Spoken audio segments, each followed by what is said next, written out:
अन्य महत्वना समाचार वाव थरादमां ट्रेक्टर चालकनो आतंक ट्रिपल अकस्मात थयो जेमां एकनुं मौत थई गयुं छे। ट्रेक्टर ट्रक अने बाइक वच्चे टक्कर थई। ट्रेक्टर चालके बाइक चालकने टक्कर मारी। थराद गौ सर्कल नजीक अकस्मातमां एकनुं मौत थयुं छे। थरादथी डीसा तरफ जता गौ सर्कल नजीक आ ट्रिपल अकस्मात थयो जेमां एकनुं मौत थई गयुं। सीमेंट भरेલું ट्रेक्टर पलटी मार्યું। ट्रक चालक ट्रक મૂકીને ફરાર થઈ ગયો છે। અકસ્માતમાં લોકોના ટોળે ટોળા ઉમટી પડ્યા।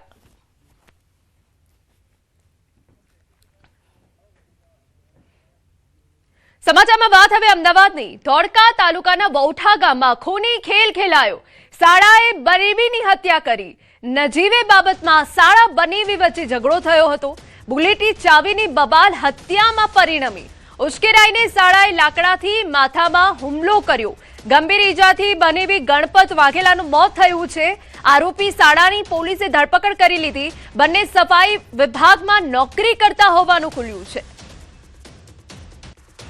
અને ગણપત રાવજી છે બુલેટની ચાવી આપવા માટે આનાકાની કરે છે અને તે બાબતે ઝઘડો વધારે ઉશ્કેરાતા સદર ગુનાના આરોપી પ્રતાપ પુરબિયા છે એ બાજુમાંથી લાકડાનો ધોકો લઈ અને મરણજના ગણપત રાવજી વાઘેલાને માથામાં 4-5 ઘા મારી અને હત્યા નિપજાવે છે। સમાચારમાં વાત હવે સુરતની।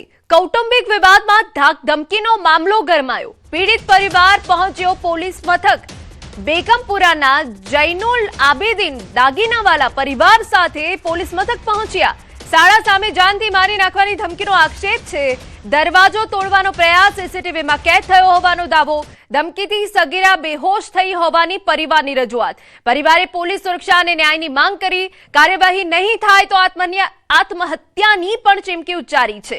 સલાબતપુરા પોલીસ સમક્ષ કડક કાર્યવાહીની માંગ કરવામાં આવી। માંગ પૂરી નહીં થાય સાહેબ તો મેં મારી છોકરીને મારી વાઈફ સુસાઇડ કરી લેશું। અમને આવી જિંદગી નહીં જોઈ દળવાળી સાહેબ। આ જનૂની સવાલનો છે, આનો કંઈ ભરોસો નહીં। આ મારી નાખશે સાહેબ અમને। સલાવતપુરા પોલીસ સ્ટેશન શું મને પીઆઈ સાહેબને ખાલી એટલી જ માંગે પીઆઈ સાહેબ મને મને મને મારી ફેમિલીને મને શાંતિથી રહેવું છે અને જીવવું છે સાહેબ। મને હવે ગભરાઈ ગયો છું સાહેબ। સમાચાર વડોદરામાંથી। વ્યાજખોરના ત્રાસથી વધુ એક આત્મહત્યા। અટલાદરા કલાલી વિસ્તારમાં બોડાના મકાનની ઘટના છે। 55 વર્ષીય રાજુ ઠાકોરનું સારવાર દરમિયાન મોત। વ્યાજખોરના ત્રાસના આરોપથી આત્મહત્યાનો પ્રયાસ। સુસાઇડ નોટમાં માંજલપુરના મિહિર રામ લાવત પર આક્ષેપ કર્યા। 20,000 લીધા બાદ વધુ વ્યાજની માંગણીનો આરોપ। ગોત્રી હોસ્પિટલ આઈસીયુમાં સારવાર દરમિયાન મોત થયું છે। 16 જૂને રાજુભાઈને રસ્તામાં રોકી માર મારવા તેમજ રૂપિયા અને મોબાઈલ છીનવી લેવાનો પણ આક્ષેપ છે। અટલાદરા પોલીસે હવે વધુ તપાસ હાથ ધરી છે। मनसा नागरी मारीने पैसा भी ले लीधा, मोबाइल भी ले लीधो ने आવું બધું થયું। ભાઈ સવારે 16 તારીખે 10 વાગે દવા પી લીધી। પછી એમ્બ્યુલન્સને બોલાવીને અમે અહીંયા આગળ ગોત્રી લઈને આવ્યા। પછી પોલીસવાળા અત્યારેથી આવ્યા હતા। એ બધું બયાન એમનો મોઢાનું લઈ ગયા છે। સમાચારમાં આગળ વધીએ। પાટણમાં નવા બસ સ્ટેશનની વિવાદિત બીયુ પરમિશન મામલે રાજકારણ ગરમાયું। પાટણના ધારાસભ્ય કિરીટ પટેલે ચીફ ઓફિસરની કાચિંડા સાથે સરખામણી કરી। નગરપાલિકા ચીફ ઓફિસર હિરલ ઠાકર પર ગંભીર આક્ષેપ કર્યા। જિલ્લા સંકલન બેઠક બાદ યોજાયેલી પ્રેસ કોન્ફરન્સમાં ધારાસભ્યે બીયુ પરમિશન પ્રક્રિયામાં ગેરરીતિ અને આર્થિક લેવડ દેવડના આરોપ લગાવ્યા હતા।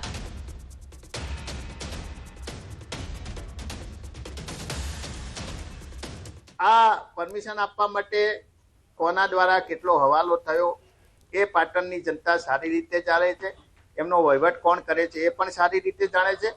પરંતુ આજે ચીફ ઓફિસરના પગ નીચે રેલો આવ્યો છે। આજે કલેક્ટર શ્રીએ સૂચના આપી છે કે જવાબદાર સામે પોલીસ કાર્યવાહી થવી જોઈએ। સમાચાર સુરેન્દ્રનગરમાંથી। કોંઢ ગામના ખેડૂતો પહોંચ્યા ગાંધીનગર। 32 દિવસના આંદોલન બાદ ખેડૂતો ગાંધીનગર પહોંચ્યા। કૃષિ મંત્રી અને મુખ્યમંત્રી સાથે મુલાકાત કરશે। એમએલએ પ્રકાશ વરમોરાના ક્વાર્ટરમાં એકઠા થયા ખેડૂતો। નવી જંત્રી પ્રમાણે વળતર ચૂકવવા ખેડૂતોની માંગ છે। 29 ટાવર માટે માસિક ભાડું ચૂકવવા માંગ કરી। 1 મહિના અગાઉ પણ સીએમ સાથે બેઠક થઈ હતી।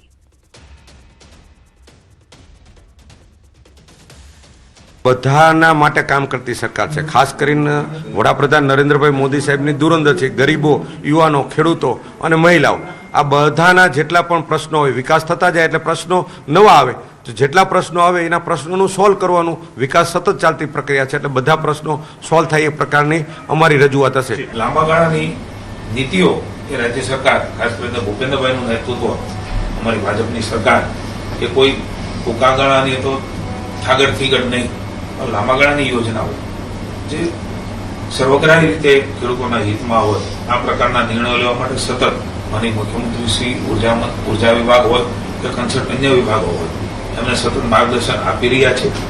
અને આગામી સમયની અંદર પણ આ પ્રકારની નીતિ રીતિ સાથે ખેડૂતોની બાજુમાં ઉભા રહેવા માટેની સરકાર કટિબદ્ધતા સાથે, સંવેદના સાથે, મેં કહ્યું એમ કોઈ પણ રાજનીતિ અથવા તો કોઈ પણ જાતની વાતો અથવા તો કોઈ પણ જાતના અલગ અલગ વિષયો એ ધ્યાનમાં લીધા સિવાય ખેડૂતોનું હિત એ હંમેશા રાજ્યની સરકાર ધ્યાનમાં રાખે છે. મહત્વના સમાચાર કે જ્યાં પાણીના સંચય માટે સીએમની ખેડૂતોને સલાહ. અલ નીનોને લઈને ઓછા વરસાદની આશંકા, ગભરાવાની જરૂર નથી, પરંતુ માનસિકતા બનાવવી પડે. વરસાદની સ્થિતિના આધારે આયોજનની સલાહ અપાઈ. સંભવિત સ્થિતિને લઈ સરકારે પણ તૈયારી કરી છે. અલ નીનોના કારણે વરસાદની સંભવિત સ્થિતિ અંગે સરકાર દ્વારા કરાયેલી જાણકારીની પણ મુખ્યમંત્રી ભૂપેન્દ્ર પટેલે જાણકારી આપી. આ વખતે અલ નીનો એટલે કે આ વખતે વરસાદ જે 100% થતો હોય કે આપણા ત્યાં આગળ 70% વરસાદ થતો હોય તો આ વખતે 10-20% એનાથી ઓછો થાય એવી પરિસ્થિતિ સર્જાઈ શકે એવું અનુમાન છે. આપણે અત્યારથી એના માટે ગભરાવાની વાત ના હોય, પણ આપણે અત્યારથી માનસિકતા આપણી બનાવી દેવી પડે કે ભાઈ વરસાદ ઓછો પડે તો આપણે કયા કયા પગલાં લેવા જોઈએ, કયો બીજ વાવવું જોઈએ જેથી કરીને પાણીની ઓછી જરૂરિયાત પડે. અને સરકાર તરીકે અત્યારે અમારી પાસે નર્મદાનું પાણી ક્યાંક ક્યાંક વધારે હોય તો એના માટેનું આયોજન પણ સરકારે કરી દીધું છે. અને તળાવો ભરવાથી માંડીને ડેમમાં પણ નર્મદાનું પાણી જ્યાં જ્યાં ભરવા જે યોગ્ય છે ત્યાં આગળ ભરવાનું ચાલુ કરે. સમાચારમાં આગળ વધીએ તો અમદાવાદમાં વધુ એક આંતરરાષ્ટ્રીય ગેમનું આયોજન. એબીસી મેન્સ વોલીબોલ કપ 2026 પ્રારંભ. વીર સાવરકર સ્પોર્ટ્સ કોમ્પ્લેક્સમાં 28મી સુધી આયોજન છે. આપને જણાવી દઈએ, ABC men's volleyball cup tournament શરૂ. એશિયાની 11 ટીમો વચ્ચે જંગ ખેલાશે.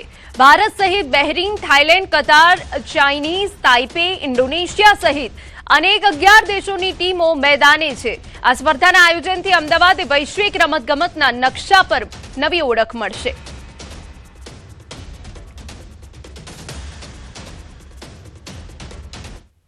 રાજ્યમાં ખેતી માટે 8 ને બદલે 10 કલાક વીજળી આપવાના સરકારના નિર્ણયને જામનગરના ખેડૂતોએ આવકાર્યા.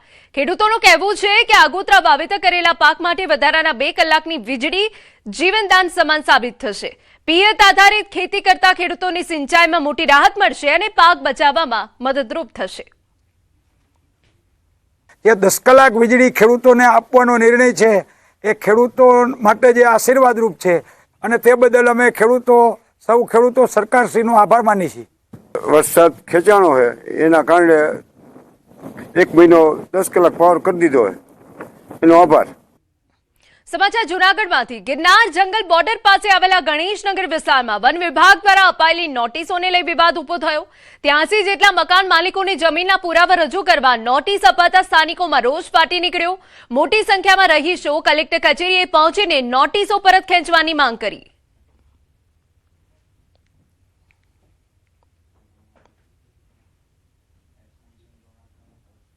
કે ફોરેસ્ટ અમને શાંતિથી રહેવા દઈએ, કારણ કે એને અમે જમીન હાટે જમીને આપી દીધી. ત્યાં રહી છે, બસ આ વર્ષથી રહે છે, ઘણા વર્ષથી રહી છે. અમારી માંગ અમને શાંતિથી ત્યાં રહેવા દઈએ અને એને જમીન અમે આપી સંભાળીએ. ખોડિયાર રેન્જથી અમને લોકોને વન વિભાગ તરફથી નોટિસ મળેલ છે કે પુરાવા રજૂ કરવા 2 દિવસની અંદર. એમના માટે અમે કલેક્ટર સાહેબને મળવા આવ્યા હતા, રજૂઆત કરવા આવ્યા હતા. એ ઠરાવ કરેલ હતા, એ ઠરાવ પ્રમાણે જ અમને આ જમીન છે એમાં અમને રહેવા દે અને અમને એ કાયદેસરના કાગળિયા કરી અને દસ્તાવેજ કરી આપે. ખોડિયાર રાઉન્ડની દુબળી બીટમાં દુબળી વિસ્તાર તરીકે ઓળખાતા અભયારણ્ય વિસ્તારમાં ગેરધોરણે પેશકદમી કરવા બાબત હતું. તેમાં નોટિસો આપી છે અને અત્યાર સુધીમાં 83 નોટિસો ઇસ્યુ કરી છે. એમની પાસે જો કોઈ આધાર પુરાવા હોય તો એ રજૂ કરવા બાબતની નોટિસ આપેલી છે અને એ લોકો દ્વારા અત્યારે એમના આધાર પુરાવા રજૂ કરેલા છે જેમની વેરિફિકેશન કરવાની કાર્યવાહી ગતિમાં છે. વિશ્વ યોગ દિવસની ઉજવણી પહેલા વડોદરામાં અનોખા યોગ જોવા મળ્યા. સમા સ્પોર્ટ્સ કોમ્પ્લેક્સના સ્વિમિંગ પુલમાં 50થી વધુ મહિલાઓએ જળ યોગ કરી સૌનું ધ્યાન ખેંચ્યું. મહિલાઓએ પાણીમાં ઊભા રહી યોગાભ્યાસ કર્યા. પાણીમાં પ્રાણાયામ, વોલ લેંગ બેલેન્સિંગ, હેન્ડસ્ટેન્ડ અને ગરુડાસન સહિતના વિવિધ યોગાસન કર્યા.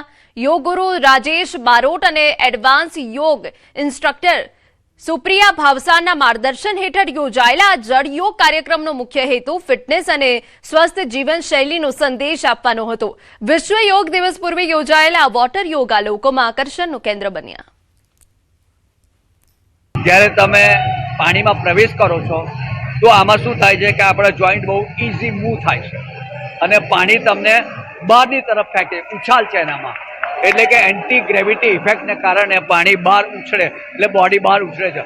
एक्वा योगा ऑर्गेनाइज કર્યું છે તાકી બધા લોકોને યોગને જો મહત્વ है એ લોકોને ખબર પડે. અમારા બધા લોકો બધા કામમાં બિઝી હોય છે, લેકિન બધાને પોતાનું માટે થોડું સમય કાઢવું જોઈએ, કારણ કે તમે યોગા કરશો, તમારું સ્વાસ્થ્યનું ધ્યાન રાખશો તો તમારું જિંદગી સારી રહેશે અને તમે ખુશીથી જીવી શકો છો.